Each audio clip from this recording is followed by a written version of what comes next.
Assalamualaikum warahmatullahi wabarakatuh. Waalaikumsalam warahmatullahi wabarakatuh. Eh, Kenalkan, nama saya Syahrul Sura dengan NIM 1202190 dan teman saya. Ya, saya sendiri Wahid Yasin dengan NIM 1202192064. Ya, Rul, lanjut. Di sini kami akan mempresentasikan hasil kerja kami yang berjudul Smart Library. Apa itu Smart Library? Smart Library adalah sebuah akses khusus yang dapat mempermudah para pengunjung perpustakaan untuk meminjam buku serta mempermudah dalam pelayanan perpustakaan. Yang di dalamnya juga terdapat akses-akses untuk mengetahui tempat buku berada, informasi buku baru, dan ketersediaan buku.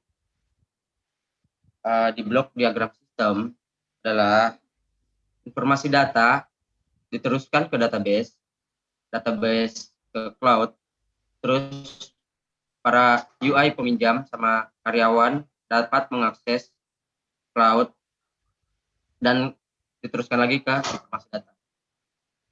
Selanjutnya, dari Wahid Yasin. Ya, sekarang ke penjelasan isi-isi dari blok diagram yang di atas. Untuk informasi data, data-data yang diperlukan seperti data buku, rak, peminjam, dan karyawan.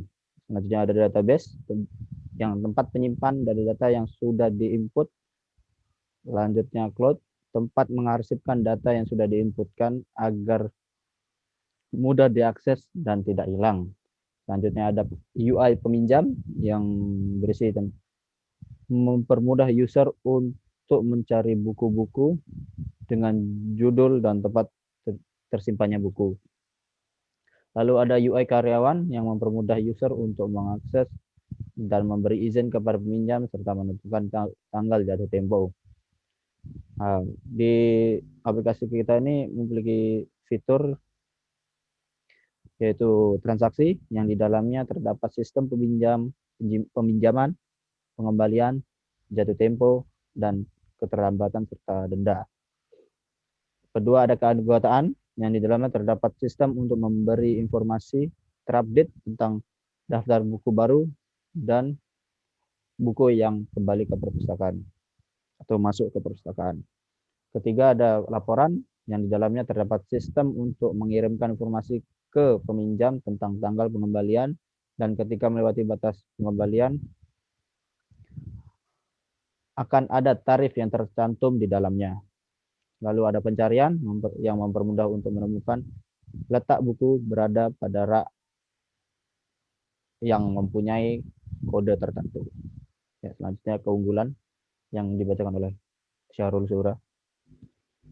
Oke, di keunggulan yang pertama, mempermudah pencarian buku dan mengetahui tempat buku berada, di mana, dan mengetahui kode raknya. Itu seperti kalau kita mencari buku yang kita tidak tahu posisinya di mana, kita dapat mencarinya dengan mudah menggunakan aplikasi ini dan menunjukkan raknya berada di mana dengan kode raknya itu seperti apa. Gitu.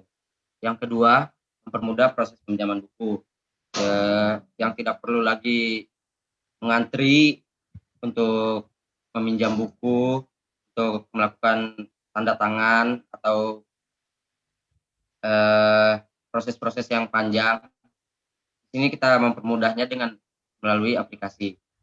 Yang ketiga, selalu update terhadap buku di perpustakaan baru ataupun yang baru dikembalikan. Itu kalau misal kita mencari buku tertentu, tapi kalau belum ada bukunya atau mungkin belum dikembalikan, itu bisa diketahui melalui update. Ataupun kalau sudah dikembalikan, itu sudah kita dapat mengetahuinya melalui update, akan ada notifikasi kalau kita sudah terhubung dengan keanggotaan. Selanjutnya, laporan oleh Wahid. Ya, untuk laporan S-Library atau Smart Library, ini laporan ini kita bikin seperti ini. Untuk fiksi ini ada 15% dari peminjaman, sejarah 20%, dongeng ini 10%, pendidikan 7%, sastra 23%, dan komik 25%. Ini untuk jenis buku yang sering dipinjam. Lalu untuk selanjutnya ada pengunjung dari rentang usia, seperti ada lansia, dewasa, remaja, dan anak-anak. Untuk